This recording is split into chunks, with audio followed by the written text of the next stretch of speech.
我哋喺88盤嘅時候啊，賣咗俾我哋啊。咁你成日吊住嘅？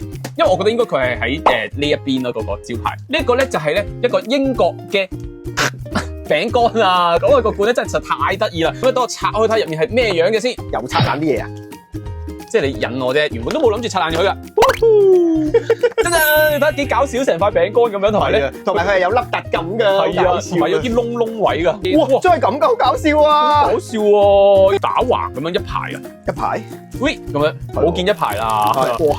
我哋咧試一件先。都唔記得俾佢試。佢話咧係有呢一個 custard 嘅 cream 喺入面，好得意啊！曲奇餅個餅同個罐真係一樣㗎。真咧係一模一樣嘅。今次係俾幾多啊？嚇？1比幾多啊？1比3啦。又唔講啦，唔好俾佢解釋。好細個嘅味道啊，係咪啊？係小學生食嘅餅。我有見啊，我先立翻起。但係個雞蛋咧冇乜特別，冇乜味嘅啫喎，甜甜地咯。睇翻個成分咧都冇話特別有啲咩奇奇怪怪嘅添加。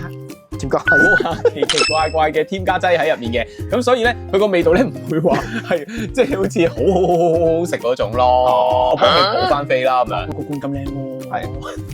無論佢好食定唔好食都唔緊要噶，我為嗰個盒噶嘛。你嘅目的已經達成咗。冇過啊！咁中意個盒嘅朋友咧，咁可以記得去買啦。